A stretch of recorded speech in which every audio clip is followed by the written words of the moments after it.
For years, Classic Plus has mostly been rumor and speculation, but recently, two separate leaks have surfaced that have the community asking the same question. Is Blizzard finally getting closer? Today, let's break down both of the leaks and see what they could actually mean. A lot of this information has been floating around, but what I'm going to do is I'm going to dive into the first one because there's two major Classic Plus leaks that have been shared recently.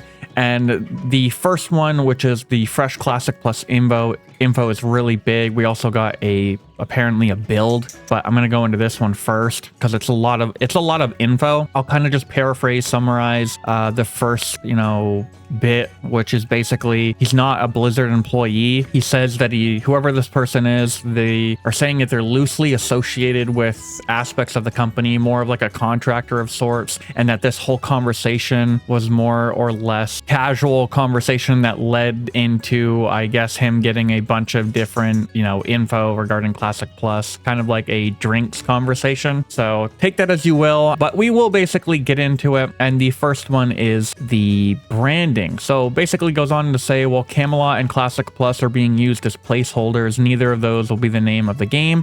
I have said that in the past. Like, obviously, when Camelot even came out, everybody suspected that was just a internal code name for the project. I will say, though, that I've heard a lot of rumors that Classic Plus is a flagship title for them. So who knows? I mean, like I said, no one really knows anything until Blizzard says anything at BlizzCon. But the fact that Classic Plus is such a hype title right now in the community, I think Blizzard, they have to take into consideration that Classic Plus, it could be, something to do, especially because if you look at World of Warcraft Classic Season of Discovery, which was their, first experiment, Classic was in the title. So obviously it's going to be World of Warcraft Classic something. So this is just kind of like the branding of it, to sum it up in a sense. But to go on further, which we all suspected, the direction of Classic Plus will be centered on maintaining the classic WoW gameplay, while there will be a lot of new features introduced, like classes and spells familiar to retail WoW. Every change will be reworked to maintain the classic WoW gameplay. The game will also focus much more methodical vertical progression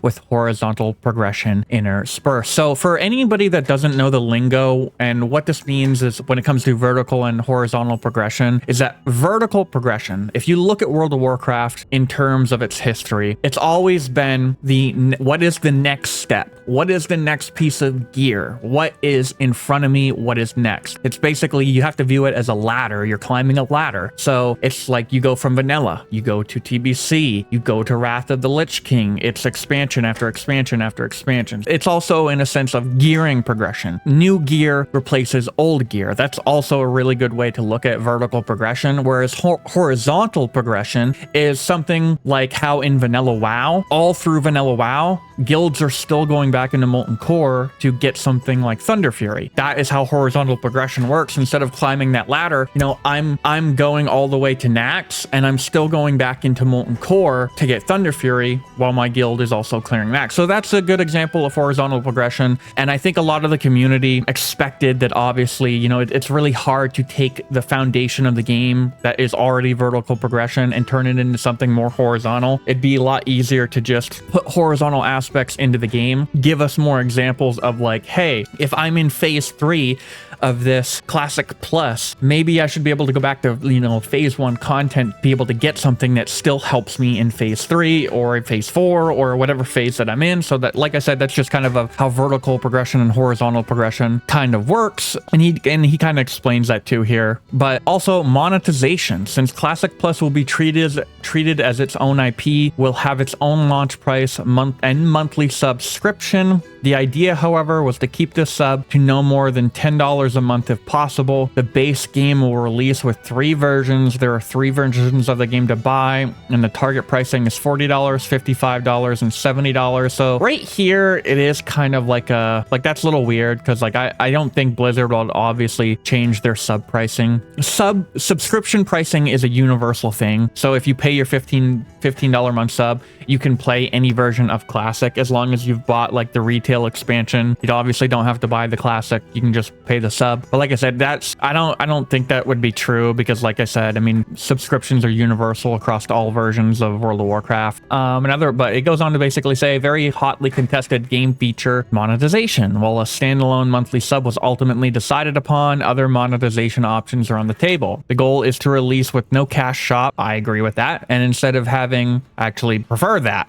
and instead have certain major patch changes, perhaps ultimately these releases will be branded as expansions, be sold as add-ons for a reduced cost. Again, think 3 pricing tiers for these content, huge patches, but with lower pricing, somewhere in the range of 15, 20, 25. Importantly, monetization items that impact in-game economy or major player games at this time are not on the table. So right here, I will say, you know, this whole section right here, I hope that is the case. I do not want to see monetization in a Classic Plus environment. I've said it many times before. If the in-game shop itself was literally added to the game, that would be the downfall of Classic Plus, because the cash shop allows them to be like, oh, you guys want the WoW token? Here's the WoW token. You guys want some $40 cosmetic bundle? Okay, here it is. So the cash shop is just kind of like an interim for them to add more monetization things. So the fact that it's basically releasing with no cash shop, that is good to me. Here is a big one. Here's a big one. No public test realms. I have been discussing this for a long time, and this goes hand in hand with like the meta issues that you see in World of Warcraft and the parsing, and you know, we're trying to speed clear to every like the end game. And so it says one of the general philosophies taken from SOD and brought into Classic Plus is test realm data will be kept as secret as possible. This doesn't mean that major patches will definitely be advertised, but specifics of encounters and other changes will not be made public. So I love that idea, because I've always thought, and many others, that when you start allowing people to do the PTR or even beta, it allows them, because you always have that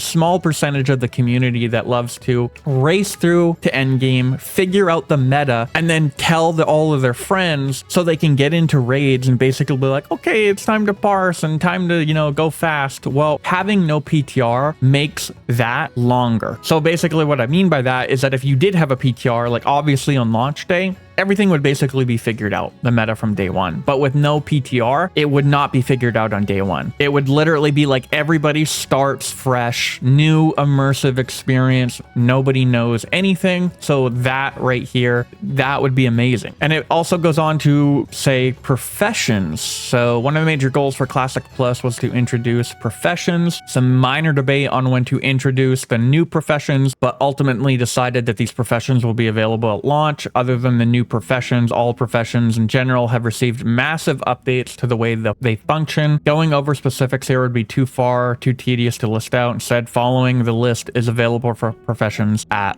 launch. So this one kind of caught my eye, especially like these two, scrapping, and I have a feeling like that would be something that I remember.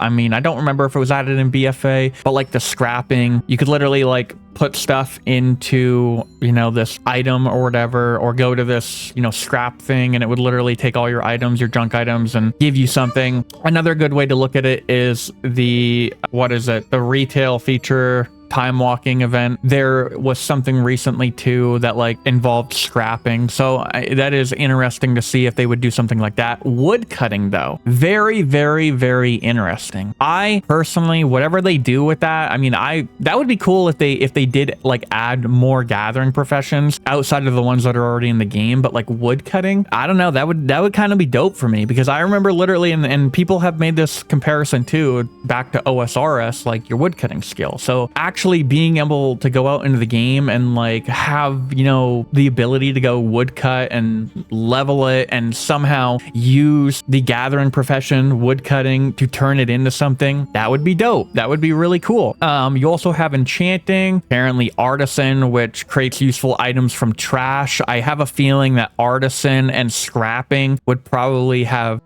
some type of comparison. So actually, like I said too, scrapping is going to be associated with other professions. So like here you see tailoring, you see first aid, you can create different type of gear. You have wood cutting, which creates wood armor. I guess wood armor is being considered. Carpenter, you have what else? Inscription, you know, you have all the other ones like engineering and alchemy, which are basic kind of. You have armor smith from mining. Not sure how that compares with blacksmithing. And then you have weaponsmith and jewel crafting. So it sounds like they're trying to get a little bit more specific instead of just kind of associating everything into like one thing, maybe like blacksmithing. They're kind of like trying to split it off into like a couple different directions. I would say like, because right now it seems like in WoW, blacksmithing and stuff, like you can make weapons, you can make armor. It's much more approachable, I feel like, in a sense, whereas like splitting it off into multiple different directions, there's a lot more avenues you could take with professions. So, I mean, that is kind of cool to see. And then it says class updates. Again, the devs are required to update classes for balance and functionality, with a priority focus being on classic WoW style of gameplay, class uniqueness, fantasy, and flavor. And before I go any further, I will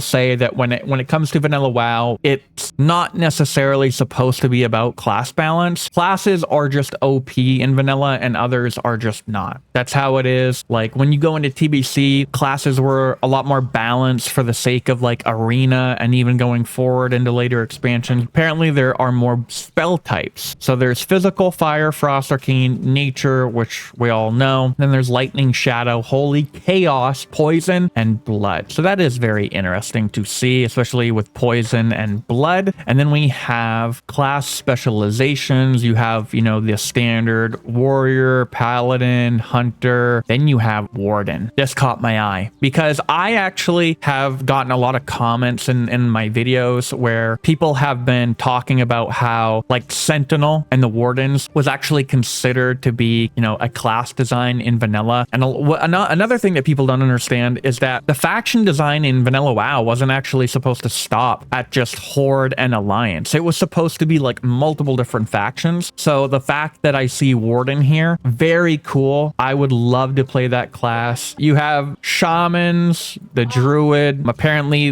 you have shaman, druid. I forgot to mention that each of these class specializations have their own gear class. So like obviously plate for warrior, but then shaman has like wood, bard, leather, also a new class, but druid has wood. But bard is another new class with apparently tempo, harmonist, and tumult. So I have a feeling that like the bard class would probably just be like a support class. And I have a feeling the reason that this was an idea potentially is because of the evoker class in retail. The evoker has always been viewed as like utility support. So I'm wondering if like the bard class was a concept just to kind of like mimic that idea from retail. And then you have, you know, warlock, affliction, destruction, demonology, priest, and then you have mage. So obviously you have two new classes, warden and bard. We'll see if they actually come true. Like I said, this whole thing is a leak, so take it with a grain of salt. And then it basically goes into class specs. I'm not going to go too in detail because most people obviously know like a prot warriors for tanking and things like that. I'm mainly going to go down to like where it says warden and bard. I'm going to go over those classes. But let's look at sentinel warden, which is a tank, two-hand melee. Its spells are going to be considered physical and lightning, and it will use mana as a resource. You also have glaive warden, which is a DPS, two-hand melee, physical, and poison. Their resource will be energy. It's actually pretty cool. And then Umbra Warden, which is another DPS, but it's bow, like range DPS with physical and shadow, and it's more energy. So like the reason the Warden caught my eye is because it's literally, it seems to me like a hybrid tank spec between like, it's like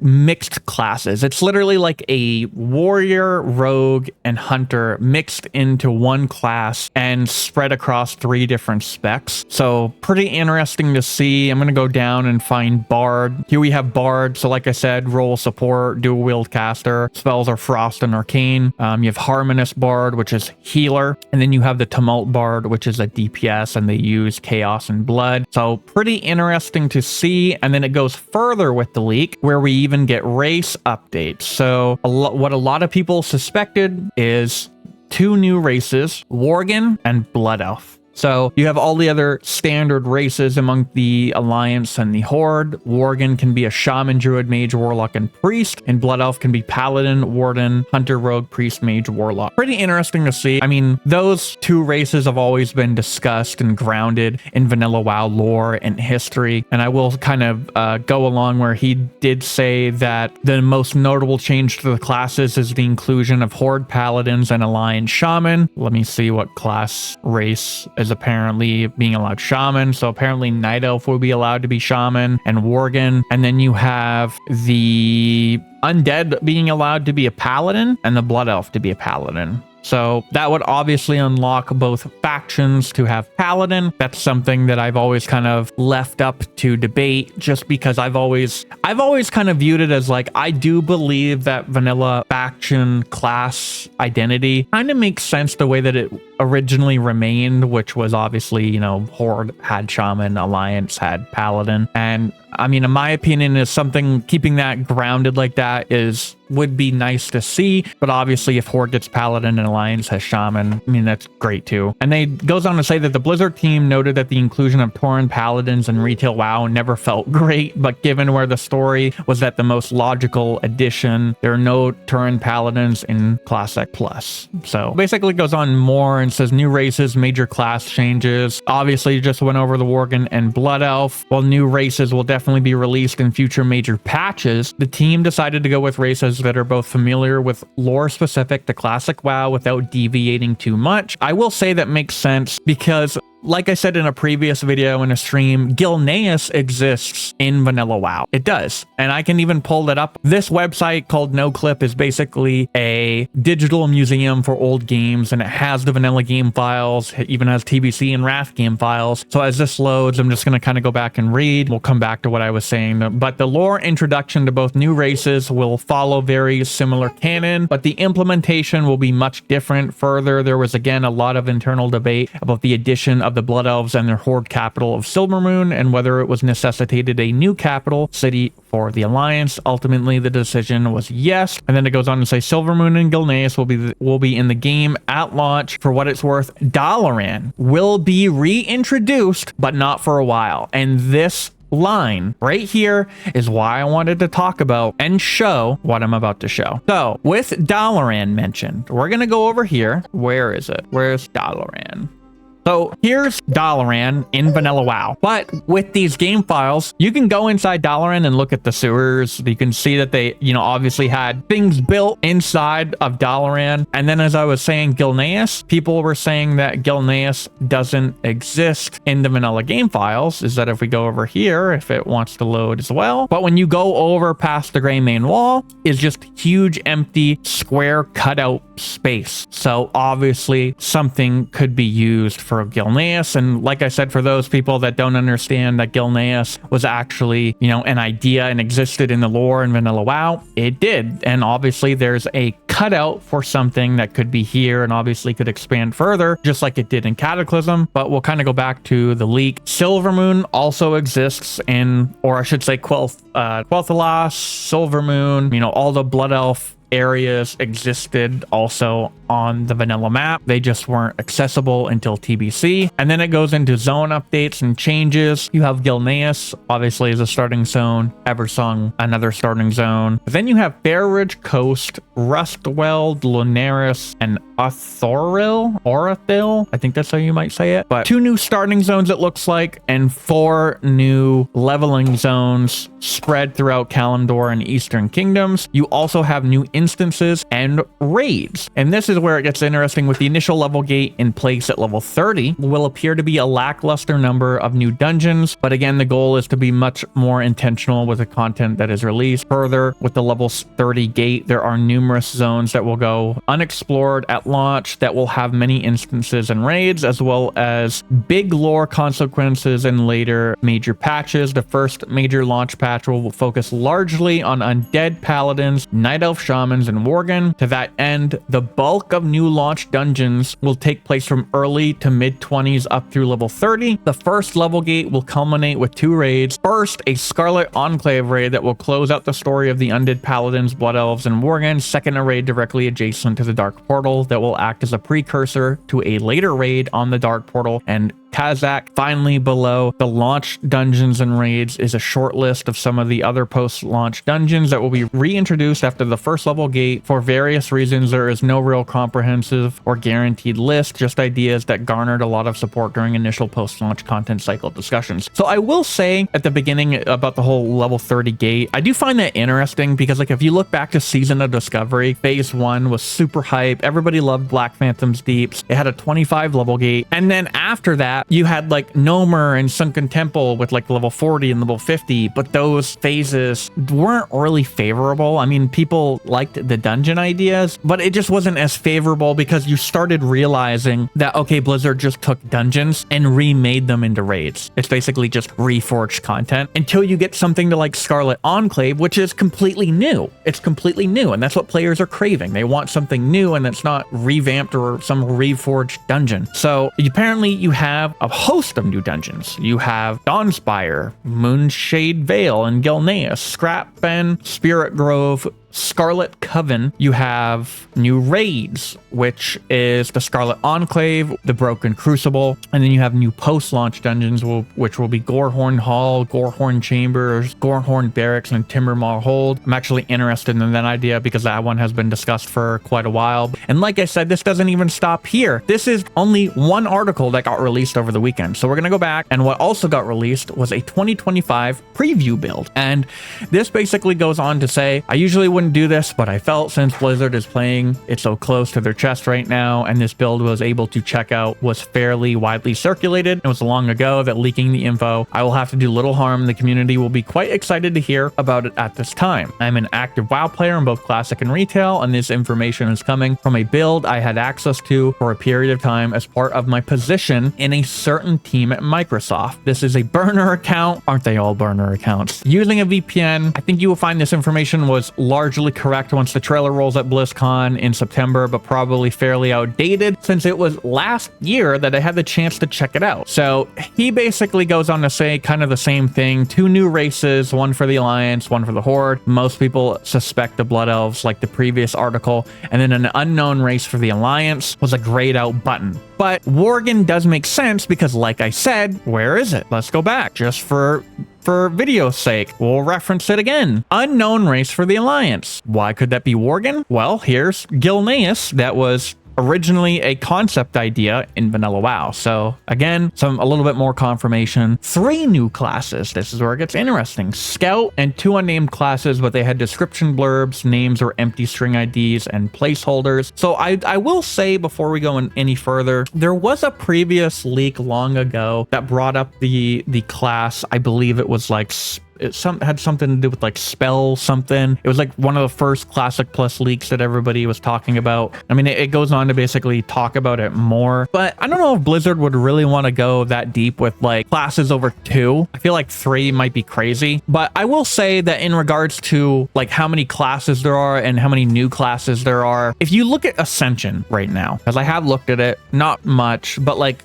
I get it's a private server, but just to make a comparison, Conquest of Ascension has like what, 21 classes right now? That's crazy. But when I look at from Blizzard's standpoint, they've never really done that when you look at any major release. It's never been like, hey, here's a bunch of new classes in an expansion. It's always been like one. Like Wrath was DK. We got Demon Hunter and Legion, and then, you know, Evoker later. So it's I feel like when it comes to Classic Plus, Blizzard has to look at the way that specific class getting implemented in an environment like Vanilla WoW affects every other class, because it's not just how that class fits and how its spells are changed or just, you know, fit into that classic feel. It's also how does it interact in PvP? How does it interact in battlegrounds? How does it interact in not only dungeons, but how does it interact in raiding? So there's a lot to really think about when it comes into a class, and that's why I think that Blizzard historically has always put a lot of time into class design when it just comes to one class. So like I feel like a Sentinel and a Bard from the previous article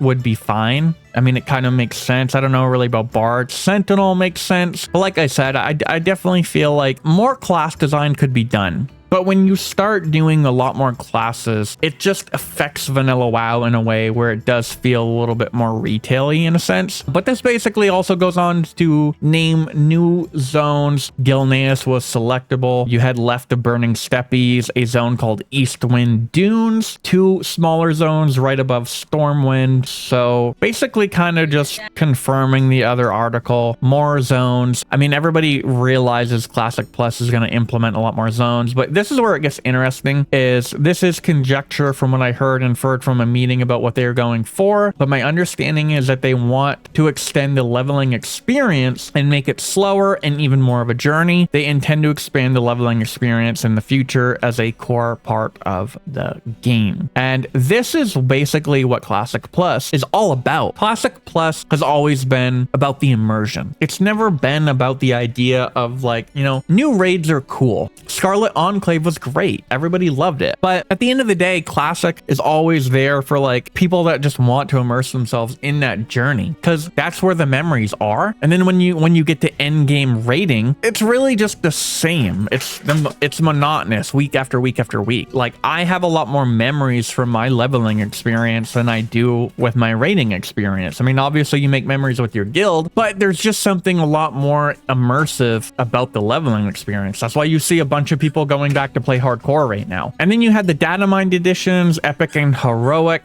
We've already seen that from the data mine recently. Professions saw that they added jewel crafting and inscription. There was a lot of new stuff like contracts, which read similar to quests. Create a contracted dispatch of humanoid enemies in Red Ridge Mountains type of thing. So that kind of seems similar to like how bounties maybe work in like retail WoW when it comes to PvP. UI updates. I kind of suspect that they'll probably do something similar to like the edit mode, but they didn't. This says that they didn't have time to build it at the time. I was told they intend to have all the UI features they were working on midnight at the time also available. In hindsight, I'm assuming that they meant the cooldown manager, their damage meter and stuff like that. I have a feeling that the only thing that will probably be in like Classic Plus is like the edit mode. I have a feeling it's the only kind of takeaway from retail. And then that's pretty much it. This is basically all just kind of like a confirmation of the previous article. I will kind of just read the ending. They changed some of this, how some of the stats work. The character panel is somewhat redesigned with stats now more neatly displayed, and they have more additional effects as far as I could tell based on the class. So for Scout, for example, agility gives you ranged attack power and crit as you would expect, and it tells you exactly how much per point, but also grants a percentage increased movement speed, very small but still. Intellect grants more mana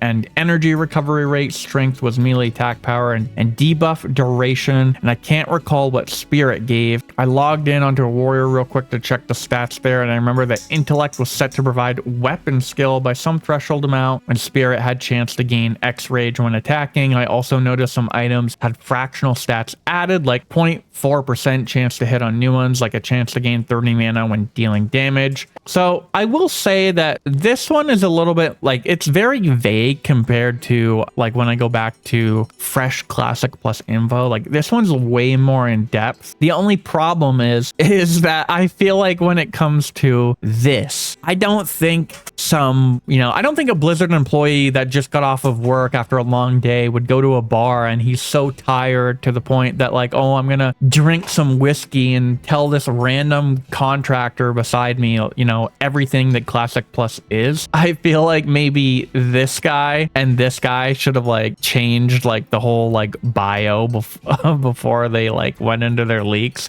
When will it release? What I will say is that everybody is basically going off of the whole like franchise slate, but like everybody's literally going off what Jordy released, where like you have Camelot, which is Classic Plus, releasing in late 2026, and then you have like anniversary servers progressing through, and then like to Wrath, and then resetting to become like a trilogy server. Most people expected that, but I will say in regards to the franchise slate is that it's not from Blizzard yet. No one knows, and I'm gonna say it, no one knows what the Blizzard is doing. It's all just leaks and hearsay. So everybody can make as much as a prediction as they want, and people can provide stuff like this. Who knows? This might be from Blizzard, it might not be, but at the end of the day, until Blizzard comes out at BlizzCon and is like, hey, this is when Classic Plus happens, nothing else really matters after that point. Like I said, it's a lot of rumors, a lot of hearsay, and when it does come to the whole franchise slate, everybody is always bringing this up. They're always bringing it up. You know, everybody's always talking about like, oh, 2026. So like, I mean, it kind of makes sense if you think about it from like January, you know, we get kind of like trolled by Holly all the way, and then BlizzCon happens in September. That's like, what, 9 months of difference? That's a long time to do that. So like, I can understand why people would suspect that Camelot or Classic Plus would be coming in late 2026. But with GTA, you have to think about how GTA affects this, because GTA is literally by far the biggest, most anticipated game of the year, and I will say of all time, most likely right now. Everybody's looking towards GTA 6. No gaming company is going to compete with that. So like I said, a lot of people want to suspect and say like Classic Plus is going to come in end of this year, end of 2026, as my son goes crazy in the background. Everybody points to an end of the year release, but I don't know. I just personally don't believe that's gonna happen. I mean, maybe it could. I could be wrong. I'm up to be wrong. But like, my belief, if it's this brand new thing, like everybody's trying to say with this franchise slate, everybody's talking about this and using this, my belief is that Classic Plus, if it's supposed to be as big as everybody says, it needs time. It makes sense to get announced at BlizzCon and then release in like early 2027 or even late 2027. But with all of that said, I'm gonna play a little SOD now. Oh man, this is insane. There's so fucking many of them. Holy shit, dude. Oh, here they go. Dude, they came out like so fucking fast. Made a big mistake being first in line. Yeah.